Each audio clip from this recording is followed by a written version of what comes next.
What's up, horror fans? It's Danny from the Lassercast, joined as always by Pete, and we are back deep diving into In Search of Darkness Part 3. We have another movie from that 5.5 hour documentary that we're going to get into today. And this time, we're getting into a movie that has spawned not one, not seven, not 13, but 14 sequels. Oh my god. Charles Band's original 1989 Puppet Master. Yeah. This movie, Pete, was a staple of the video store. I rented this and at least the first 3 or 4 sequels almost on like repeat. Like they were like a go-to if I couldn't find something new or something that really grabbed my attention. I'd be like, all right, I'll watch Puppet Master again. I'll watch Puppet Master 2 again. And I think it's the first time I ever did like a horror binge where I think my dad let me rent when part 5 came out. I watched the first 5 like in a row with a lot of soda and probably microwave popcorn back in the early to mid 90s. So do you have previous experience with Puppet Master before rewatching it? I only have one Puppet Master experience. My Puppet Master cherry was popped during COVID when Shudder was doing these like sort of live stream events, and they had one that like Barbara Crampton was a part of, and I guess like the director of the movie, but it was The Littlest Reich, which I think is the most current, right? Yeah, I think that's actually not at this point. Oh shit! Yeah, I think Blade has gotten his own spin-off movie now. And yeah, I think Littlest Reich was the last full-length movie I saw. I have not seen all 15 of these movies. I tapped out after part 5 during the VHS days. Yeah. And then I don't think I've seen any of the other ones until Littlest Reich, because I think I was also watching it along with Shudder. Yeah. And the wonderful thing about Charles Band and Full Moon Features, I was laying in bed before and I just had Tubi on. Tubi is a free streaming service. We talk about Tubi a lot. As much as we love Shudder, Shudder is a pay service. We have no problem paying it. Horror fans, obviously, if you're a big time horror fan, it's well worth the $5 to $6 a month you're paying for it. But if you are tapped out of pay services, Tubi is perfect. Yes, it has commercial interruptions, but they have just a endless bottom of VHS style movies for you to watch. And they have an entire Full Moon Features. I'm looking at it right now. They have a Full Moon Features section that goes 201 movies deep. And it's like all the Puppet Masters, all the Killjoy movies, all of the Evil Bongs and Ginger Dead Mans. And oh my God. Yeah. So it's got like those VHS boxes that you remember from like the 80s, like Creepazoids, those types of movies. Subspecies, there's like 5 or 6 of those. I remember those. Exactly, right? Yeah. And then they've got more modern Full Moon Feature stuff, which some of it devolves into softcore pornography, but it is what it is with Charles Band. Well, honestly, I'm really glad that you brought up softcore pornography. No, seriously. I know it sounds like I'm the segue. Yeah, I know it sounds like I'm setting up a joke, but here's the thing, right? I had a revelation while I was watching this movie. I think that the reason why I saw so many horror movies when I was like a teenager or preteen is because it's like they usually had sex scenes in them. They usually had naked women. And so, you're watching HBO when you're really young. You're like, oh my God, I might see a boob. And like, it kind of goes to the same kind of pattern where there's at least one sex scene in it, but there's maybe like one other topless scene. And you just kind of watch the movie because you're a little perv. And then you end up watching a whole horror movie. And I feel like this movie is exactly that. Like even like the music, the score in this movie just reminds me of so many other movies I've seen like that. Yeah. And Roger, is it Roger Band? No, Charles Band. No, his brother does the music. Oh, okay. And his brother has done the score and the music for so many full moon movies and other 80s horror movies. His probably his best score, I think, that you would recognize is oh, come on, brain. Barbara Crampton, Herbert Reanimator. Yeah. Whoa, he did that? Yeah, it's like that, like almost Psycho style riff. Yeah. That's him. Yeah. Okay. That is interesting. Go ahead. I think he also repurposed some of the score for Puppet Master from the director of this movie, who I'm like, who is this guy? I've never heard of him. And then I realized he directed Tourist Trap in 1979, I believe, which is one of our friend Chris's favorite horror movies. He always references Tourist Trap. And I think his name is it's not David Schwimmer, the director, David Schmoller.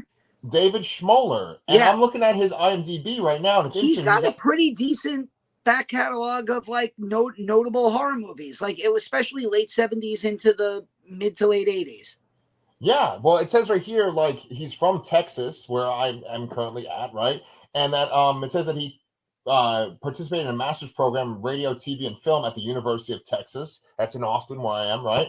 And at one point before that, though, he studied in Mexico with Alejandro Jodorowsky. He studied theater. That's crazy, right? Yeah. Jesus. Okay, so yeah, I'm looking at his IMDb, and he's got some kind of critters. Oh, okay, that's some sort of documentary. Yeah, but he has some other Puppet Master films on his IMDb as well. And cool.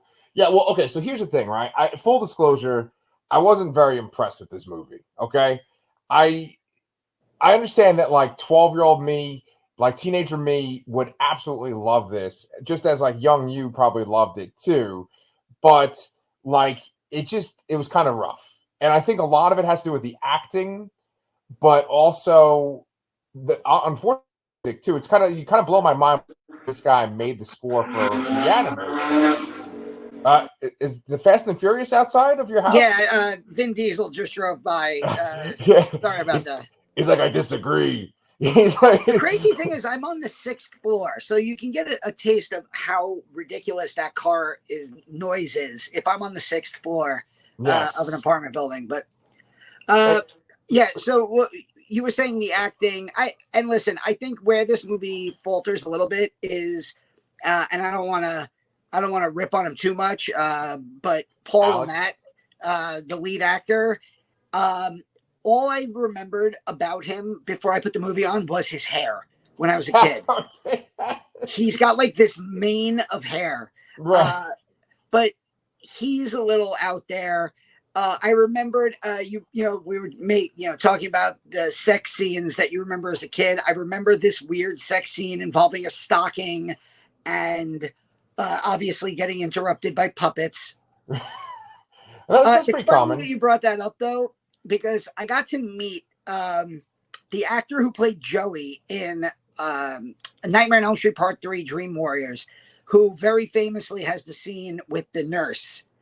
And those were the first boobs that I had remembered seeing as a kid. And when I met him at a HorrorCon and he's signing my poster, I was like, do a lot of people tell you that those were their first boobs that they remember? And he goes, yeah, they were mine too. And he was so funny about it. But it's just one of those things and you also mentioned Barbara Crampton, who has the blink and you miss it cameo at the beginning of this movie, where her and the guy she's with go to a psychic, one of the characters who shows up throughout the movie. And it's just very it feels like she owed Charles Band a quick favor. Yeah, I got 10 minutes. I'll read these 7 lines for you in this movie before I'm out. That kind of blew my mind, right? Because she's in The Littlest Reich. She's like a cop in The Littlest Reich. Yeah. It's not the same character, right? No. Okay. Yeah. We keep kind of talking about some pervy things, but I think it's really interesting, right? Because when you talk about In Search of Darkness 3, there's this really great opening. We discussed this in our last video on it. There's this great opening that explains essentially why the horror industry thrived so much in the 80s, and it had to do with video and VCRs, right? And they talk about video stores quite a bit in Search of Darkness 3. But I think the only real reference to porn is I think someone makes a joke about how, like, oh, Blockbuster doesn't have that section, the special section with the curtain, right? Yeah. And the thing is, though, is that, like, porn and like pervy things do kind of push technology, right? And so I think that was the appeal of renting these movies back in the day. It was like, oh my God, you're going to see boobs and stuff. And so you would go to the video store.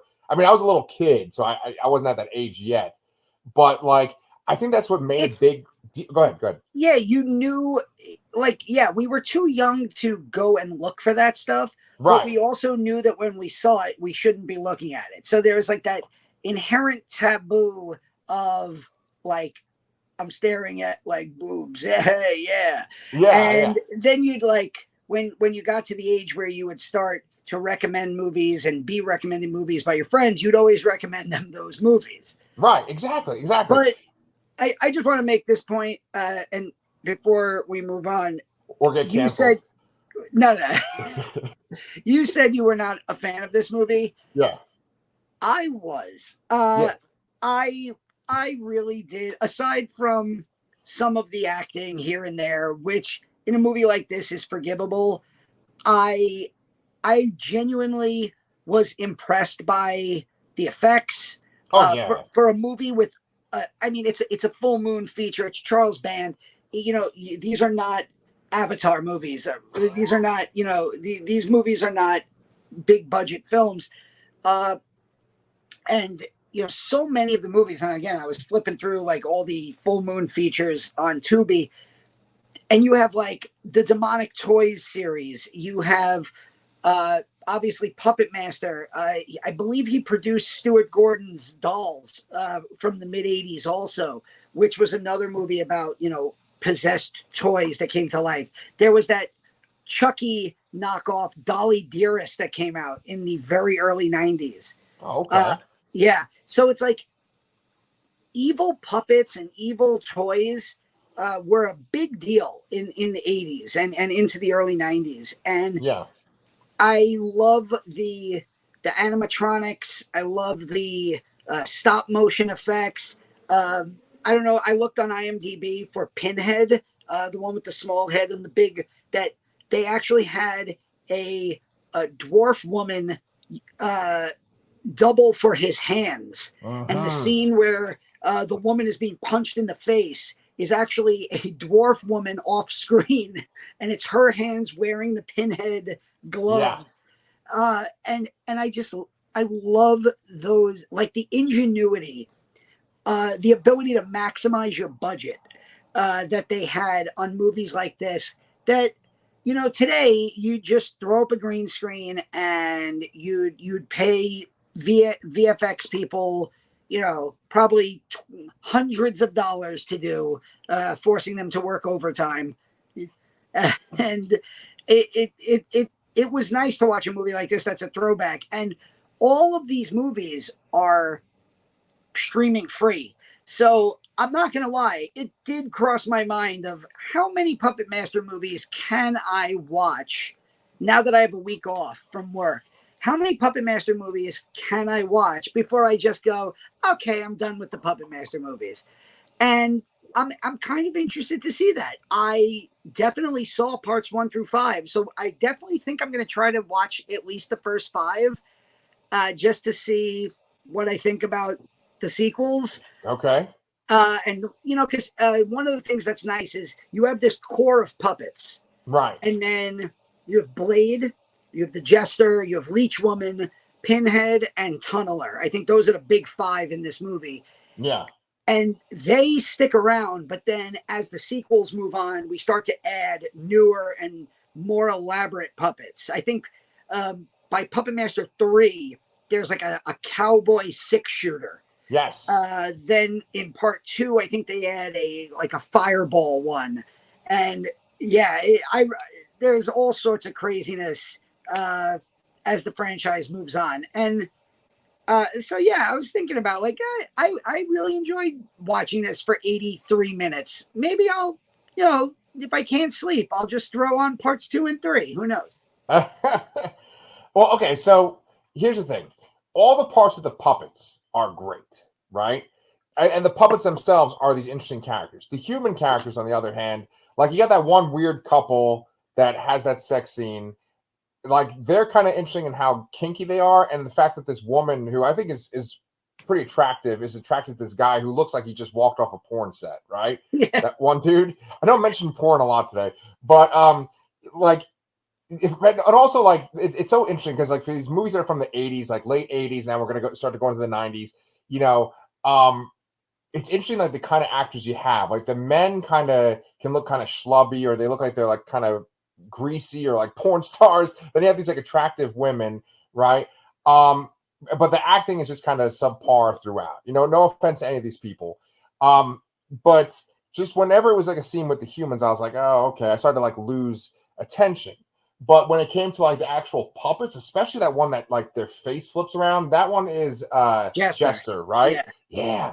Like that kind of blows my mind that that's just practical effects, right? That's just a fucking puppet whose head is spinning like that. Yeah.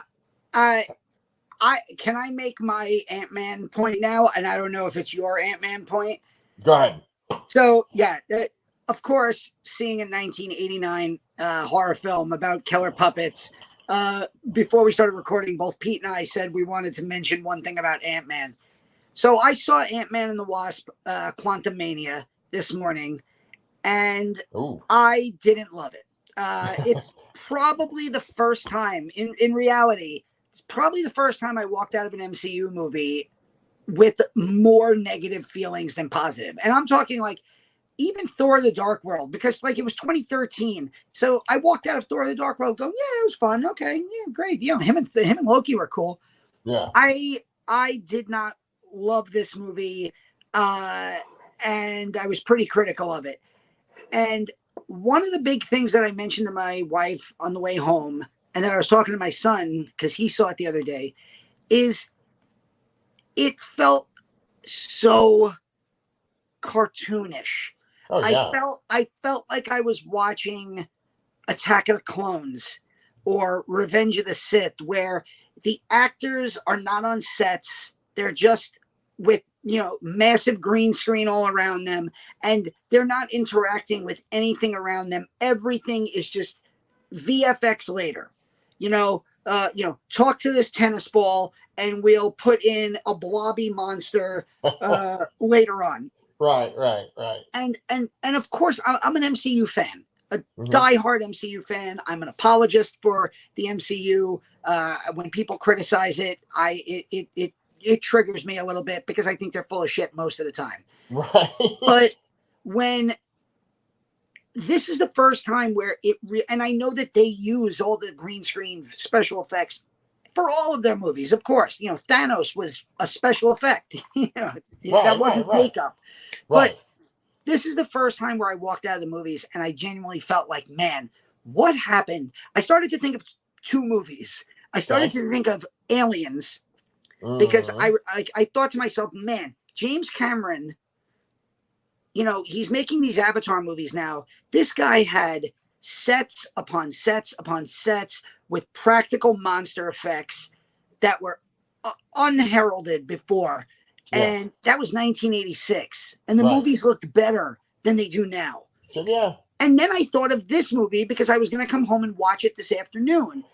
And as I'm sitting here watching it on TV, and I'm just sitting there marveling at, first of all, this big hotel that they're filming in, which is not the hotel that they show on the outside. That was a model.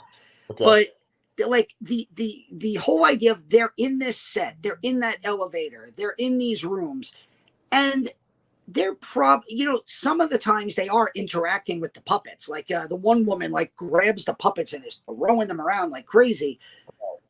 But then even when they're not interacting with them, the animatronics and the stop motion effects and what it took to do those on the budget that they're doing them, I marveled at it. And I was just like, man, I wish I put up a tweet the other day that was basically like, my wish list for the great directors is I'd love one more time before they retire. I want James Cameron, finish your Avatar movies. but make one more dark and gritty science fiction movie with practical effects like you did in the 80s. And for Peter Jackson, get out of Middle Earth, get out of $200 million budgets, Right. and make a New Zealand gore movie like you did in Dead Alive and movies like that. I'd like to see some of the great directors kind of go back to their roots a little bit. Right. And I kind of, I felt that was the charm that I got out of watching Puppet Master, because, there's no special effect. There's special effects. There's no CGI in 1989 that is making Blade move, or, and a lot of times it's simple little gimmicks. Like they don't even show the puppet. They'll just have a camera on the floor running around. Right. And, and you have heavy breathing behind it. So that a puppet is running. And it's just fun little stuff like that you don't see in movies today. Yeah. And I think that in Search of Darkness 3, they even admit that they use like real leeches for Leech Woman, right?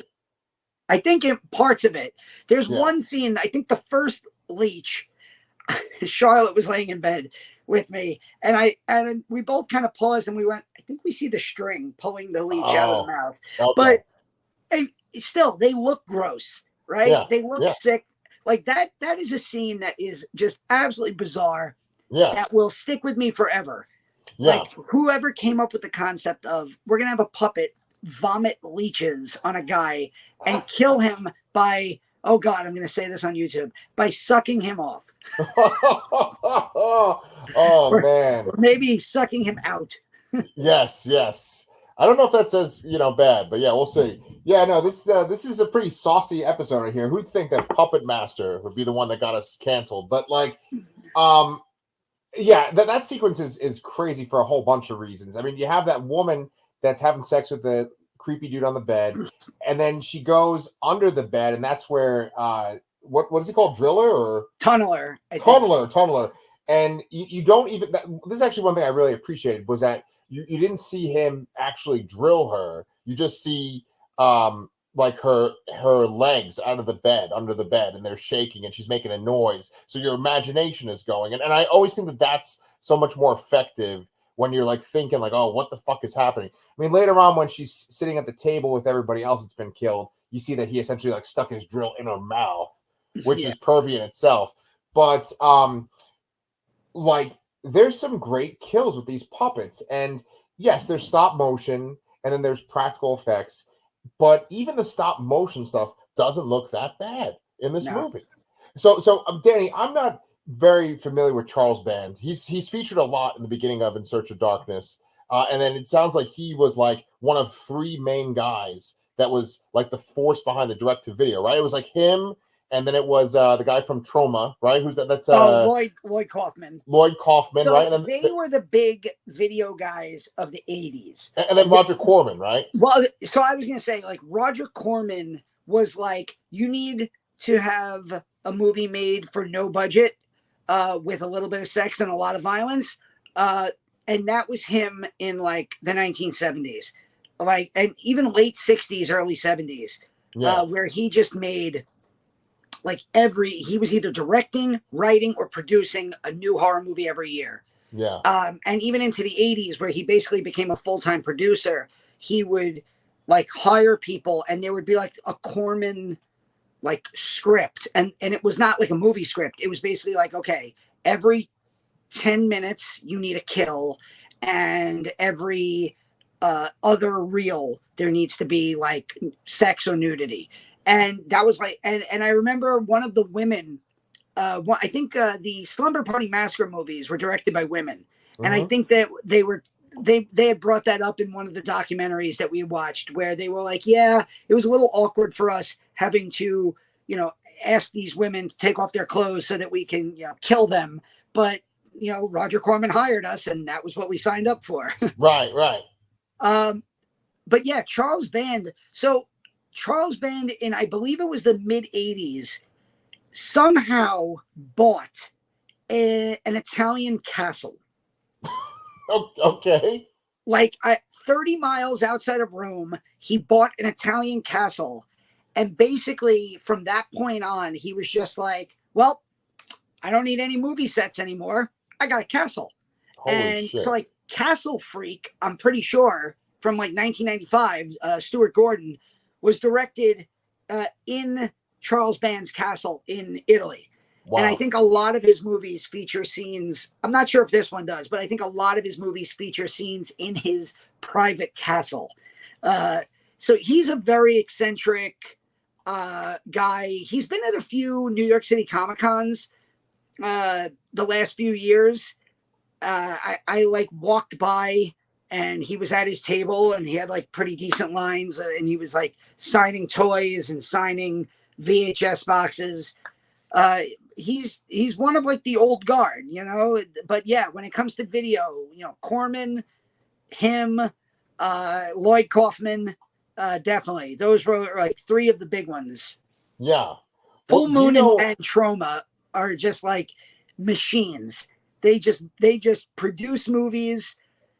Quality be damned. They're gonna keep making movies. Yeah, quality be damned is the case in point, right?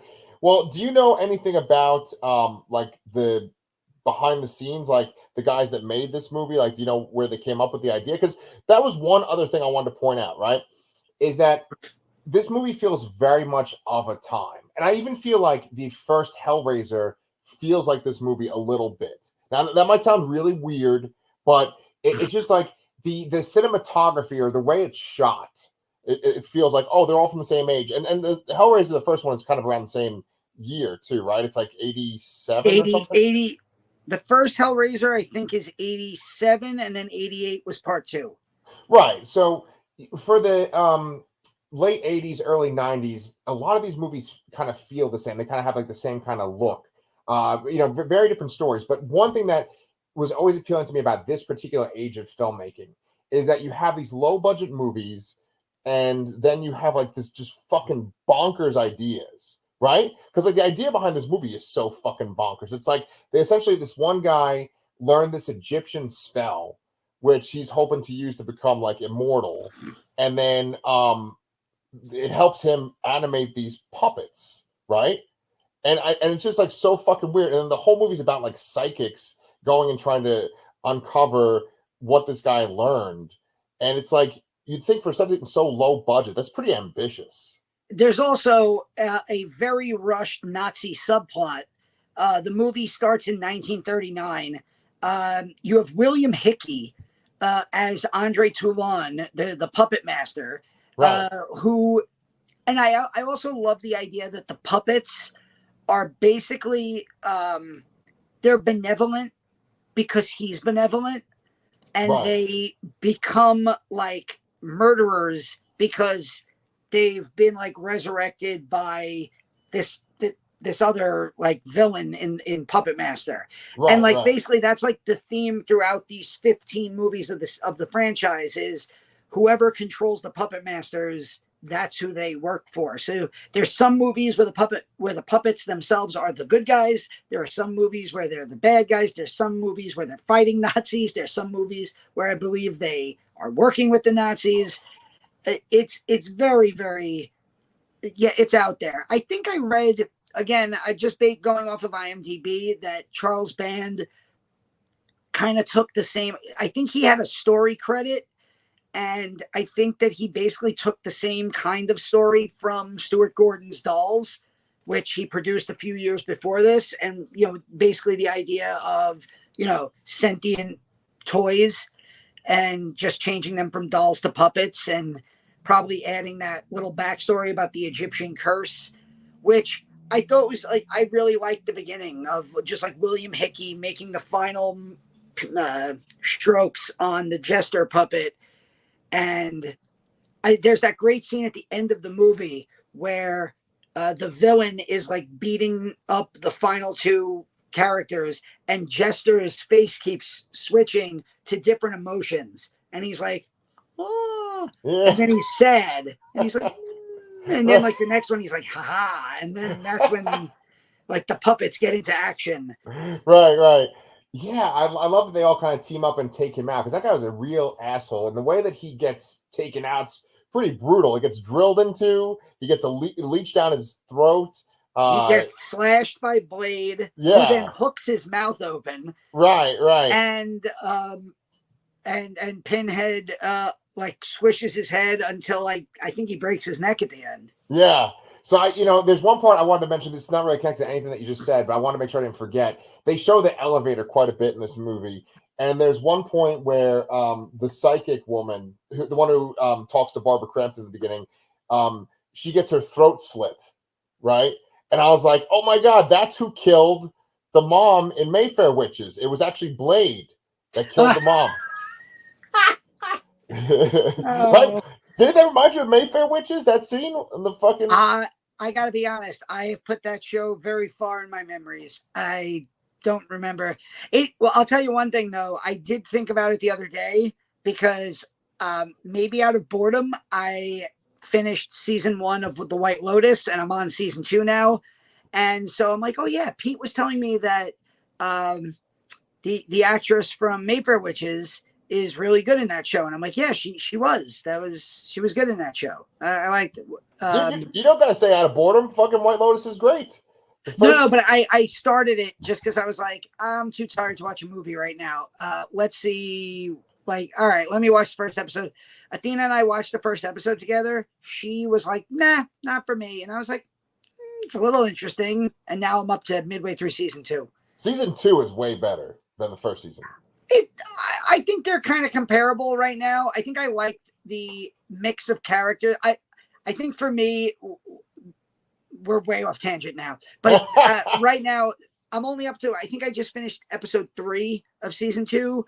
And I loved the hotel owner, the hotel operator in the first season. Armand. He became my favorite character as the show went along. Yes. Just like the more he fell down the rabbit hole, and the more he just started saying like fuck it and doing the drugs and getting wasted, I was like, this guy is awesome. And I kind of miss him because so far we have this like really bitchy Italian woman in the second season, so we'll see what happens. Well, he's also in The Last of Us. Have you started watching that? No, but I Athena did, and I was like, oh my god, that's the guy who's with Nick Offerman. And she's like, oh my god. Yeah. So yeah, good. All right, well, let's see. I'm glad he's doing well, because I really enjoyed him on that show. Yeah. So let's see. We were talking about the puppets and how they kind of switch sides and stuff. Like, okay, I do like, I applaud them for like kind of being ambitious. Like, they did have like dream sequences, and the guy Gallagher would have a mask on. It was always kind of the same dream sequence. I thought that was creative, but everything just kind of felt kind of flat, like the score that they used and the way that things were shot, it felt flat. And then I have to admit too that like the bad guy's name being Gallagher, I just kept thinking about the guy that would smash watermelons. Yeah, if like he takes off the mask and he had like a big poof of hair, and he takes out a mallet. Right. So, but I mean, I thought he was pretty despicable. Like, I was happy that he got taken out. Like, he was definitely an asshole, Yeah. But, we mentioned Ant-Man before, and my whole point I was going to make about Ant-Man was just that during the movie, like, I have another channel. I have Comic Books Transform because I love comic books so much, and I get super excited about Marvel movies. But this is an instance where I was sitting there watching Ant-Man, and I was like, fuck, I wish I was watching a horror movie right now. And then the next movie I watched was this, and I was like, oh, maybe not this horror movie. I kind of felt the same way watching Ant-Man. But, like I said, it's probably the only one, and that includes Thor: Love and Thunder, that I walked out of going like, I don't know about this one. But yeah, and to me, it always comes down to like the investment. This movie it's on Shudder, so you could watch it commercial free, and it's 120 an hour and 28 minutes minus like 3.5 minutes of credits at the end. So it's really only about 84 minutes long. And, it's a movie that you could put on in the afternoon and you're ready for dinner, and all the sequels are equal length. You don't have to. It's not going to occupy too much of your time. Yeah. And it's fun. It's like a time capsule to a time, a much simpler time. Yeah. And then, honestly, if the puppet effects actually get better with each sequel, then I think it'd actually be pretty good, because I thought the effects were really good for this one. Yeah, I mean, did you ever see Stuart Gordon's Dolls? Because the No. effects in that movie are really good too. And Yeah. David Schmoller had some like real creepy like masks and creepy effects in Tourist Trap also in 1979. Mhm. So and I also read that so if you go on Wikipedia and you look at the 15 movies, David Schmoller apparently directed this one and then like basically was not asked to ever come back. Oh, okay. And it's like a weird mix of directors. It's basically like Full Moon features. If you know those movies, you know the names of these directors, like Ted Nicolau, who directed the Subspecies movies. He directed one of them. David Dakota directed like 4 of them, I think, including 2 or 3 under a pseudonym. So yeah, it's just a weird blur. Charles Band himself directed a few. Nice. Okay. Honestly, man, you talking about it with such excitement kind of makes me want to keep watching them too. I would almost do some more review videos with you on the series if you wanted to. I mean, I'm off this week, so I'm definitely going to probably watch a couple of them just because I know I'm going to look at like the movie times of something on Netflix or Shudder, and I'm going to be like, oh, I don't know if I can stay awake for 2 hours, 20 minutes, but I could probably stay awake for an 83-minute puppet movie. Yes. And I'll probably just put on a sequel to it. A short ass movie, just like that fucking Pete Davidson skit, Yeah. Uh-huh. So, well, you started to kind of talk about what you are doing this week. Do you have anything else you want to say about Puppet Master? I think I've puppet mastered out. But I think if you've never seen it, it is well worth it. It's a movie that somehow, some way started an epic franchise that is still going. It's a love letter to practical effects, especially practical stop motion and animatronic effects and puppet effects. It really is. It's a fun little 85-minute movie. Yeah, totally agree. Yeah. I obviously had some criticism about it, but I think just for the puppets alone, it's worth seeing, and just to kind of see something different than what is out there right now, So it was a lot of fun. It was just a nice little trip back to late 80s, early 90s kind of movies, and I appreciate it. Direct to video. Yeah. Cool, man. So this week, Danny is off, which means he's probably going to pop out some more reviews. What do you got in the pipeline? I have a bunch of movies that are on my list. I have a few movies that I rented off of Vudu. I've been doing a lot of short reviews, Right. just to throw some stuff up on the channel. I did about a 40-second review of this absolutely bonkers Korean action horror movie called Project Wolf Hunting, which is on available on VOD. I did a short for Valentine's Day on Unmasked Part 25. Got my yearly watch of that in. And yeah, I'll probably have a few more of these kind of, short 30 to 60-second reviews throughout the week as I catch up on some stuff I missed from last year and kind of dive into 2023. There's a few movies that I rented on Vudu. One is called Swallowed, which I've heard very good things about, and I don't remember the other one right now. Okay. Well, Danny and I, we picked Puppet Master because it is featured in Search of Darkness 3.